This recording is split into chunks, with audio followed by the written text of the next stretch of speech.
G'day guys, welcome back to another episode of Wheel Work. Hope everything is going well. I'm not going to do the intro that I would normally say because I'm just going to be sick of saying it, and I'm sure you're sick of hearing it. So today we're going to try and smash out a full day of work on the Calais. I had a really big job booked in for today that hasn't shown up. I've just called them and they have rebooked. So a little bit annoying, but it opens up a bit of time to do some stuff on this. I want to just basically give you a little bit of a build plan for this car. So first and foremost, we don't just want this to be a burnout car. We want this to be a car that is going to be as safe as possible and as reliable as what we can possibly make it, which is why we've done some of the stuff that we did in the cooling system side of things and doing the inlet manifold gaskets and all that. So we want this car to be something that can be a bit of an all-rounder car and something that's just going to be a bit of fun in general. Also, I know the biggest issue that we need to fix on this car is steering and suspension, but there is still a bunch of parts that we're waiting on coming in for that, which is still going to be about a week or two away. From the first video I released on this car, that was only about 6 or 7 days ago. So we have been doing a fair bit of work on this before and after my retail jobs, and as jobs either cancel or don't show up, we've been jumping back onto this. And the reason for that is in 2 weeks' time, there is a burnout event on in Bairnsdale, and we want to try and take this there and give it a bit of a shakedown. So whether we'll make it for that or not, I'm not really sure, depending on parts availability. But because of that reason, that's why we are just sort of steaming ahead and hoping for the best with the rest of the car. We haven't even driven this car, so we're just pushing ahead and doing a whole bunch of other things and hoping that the rest is going to be okay, as there is a whole bunch of parts that we have here that we can keep going with stuff. So that's basically the plan. So for today, we're basically going to go about taking off a bunch of stuff off the car that we don't need, which will lighten up the car a little bit, as well as just sort of simplify it a bit.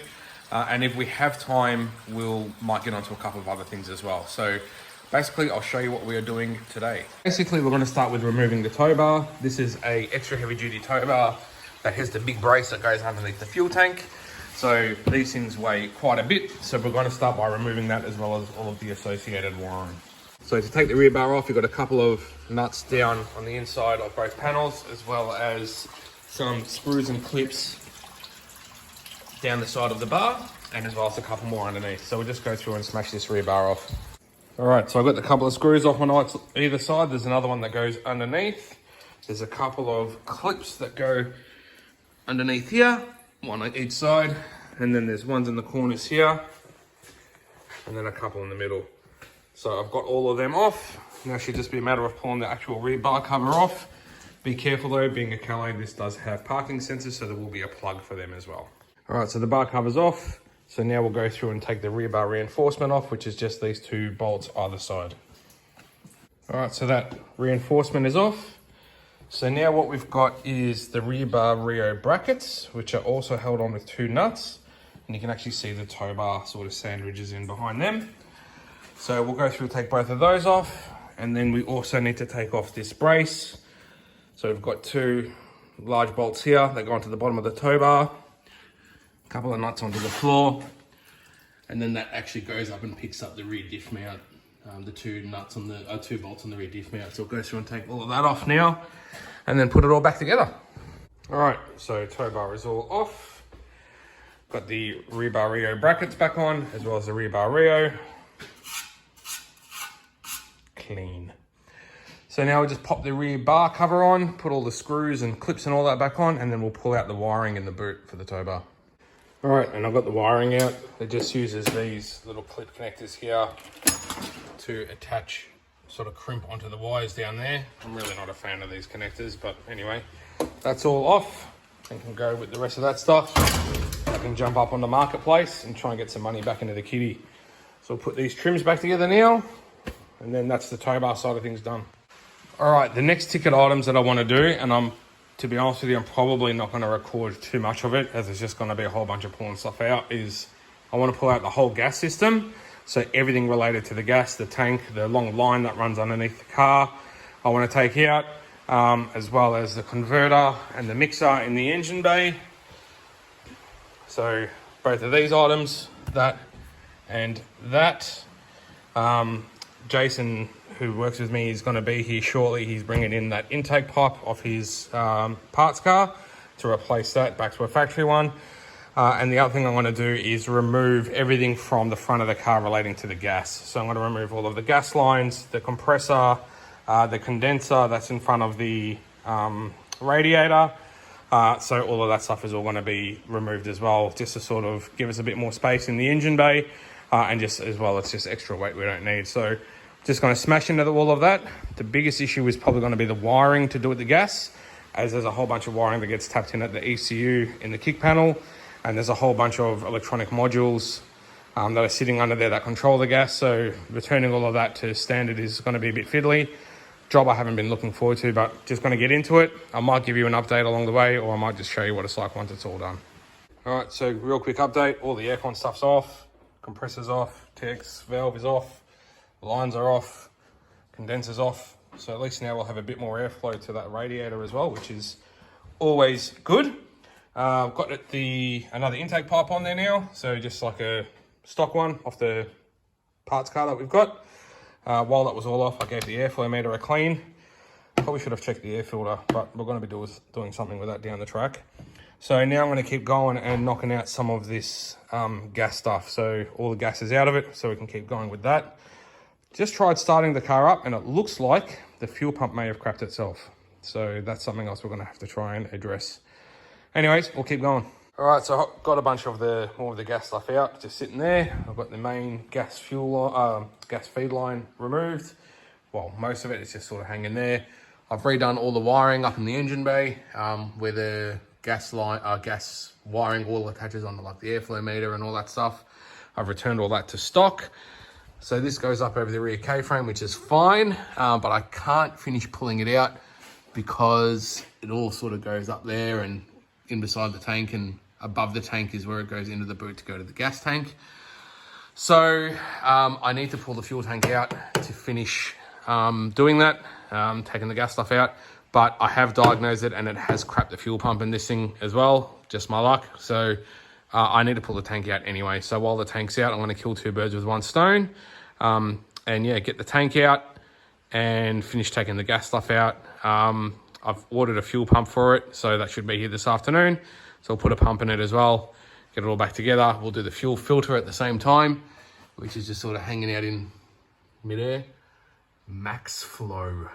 Haven't even heard of that, so it's probably good that we're changing that. God knows how old that is, especially after it's had old fuel running through it. So anyway, to get the tank out of these, you just disconnect these fuel lines. There's an electrical plug up here that I've just undone.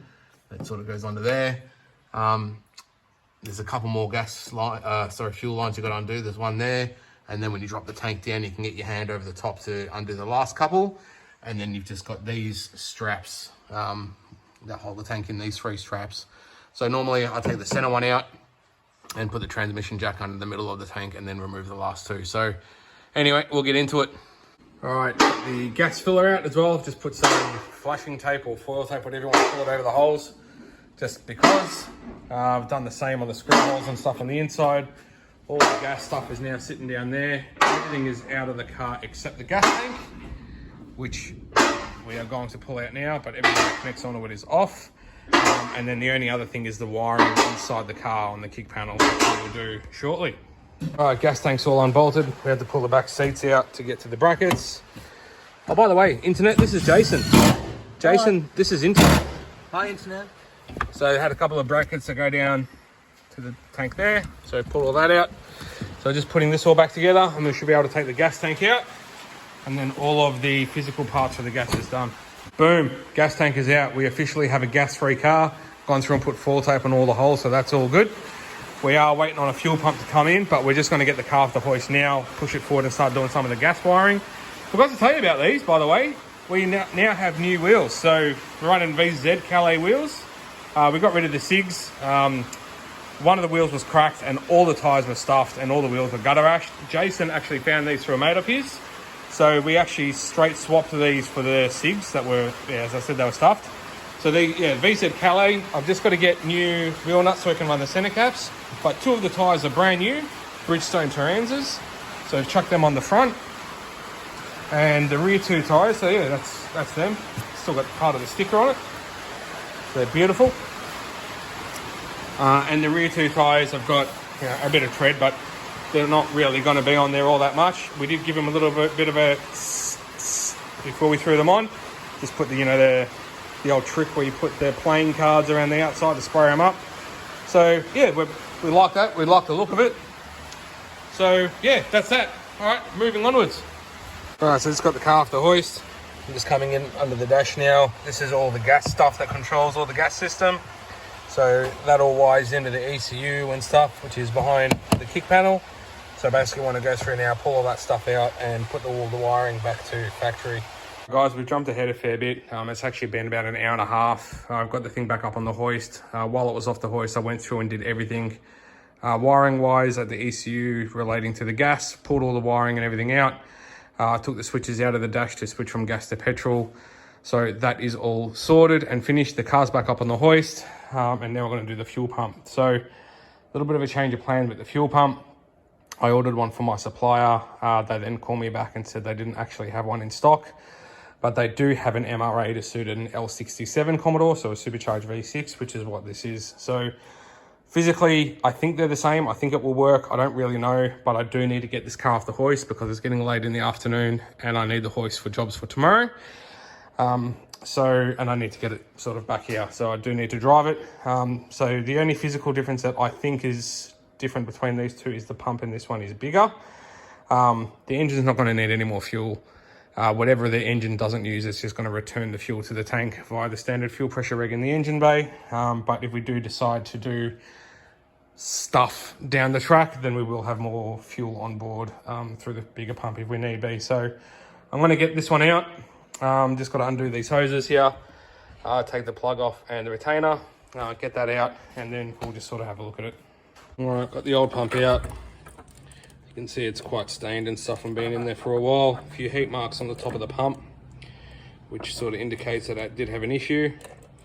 Also a bit of corrosion on the fuel sender. I've just sort of looked them over, looked at the diameter of the pipes and stuff, and it does look like this one's all going to work. So look, we'll pop it in there and see what happens. All right, pump's all in and installed. I've popped the new Ryco filter on there as well. So let's get it up under here. It's all back together. I even put another 20 litres of fresh fuel in it. I've just checked everything under the bonnet. I've rechecked all the wiring that we removed from doing the ABS. This is its official first start. So to go through and do a system check. Cool, everything's all right. No fault codes are coming up. Let's try. Straight away, she fires right up. Brilliant. That's great news. Running like a dream. I've got it off the hoist. The last thing I'm going to do is I'm just going to put a fire extinguisher in it. I'll just have a look, see where a good spot to put it is, where it's accessible for the driver. You do legally have to run one of these if you're going on track. So we'll pop that in and that'll be it for today. And done. Just bolted the fire extinguisher to the side of the transmission tunnel there, so you can just reach over with your left hand and grab it if need be. Let's just hope that that doesn't happen. So that's it for today, guys. Got quite a bit done. Jason unfortunately had to leave early. He had some stuff to sort out with his family. That's how the car looks with the Calais wheels on it. I'm actually really digging the look of the car. Don't worry about the crappy paint, but yeah, that was a really good score on Jason's part. It's going to look even better once we get the center caps on those wheels. So a bit of a recap, did the tow bar, so got rid of that, took the rear bar off, took the tow bar off and all the wiring associated with that, put all that back to standard. Everything LPG gas related to the car is now out. So that's all back to how it was from factory. We've patched up all the holes where all of that stuff was removed. We've completely deleted the aircon now, so there's no condenser, no receiver dryer, no compressor, no TX valve, all the lines and all that are out. So that's all done. Got another intake pipe on there now to delete the gas stuff.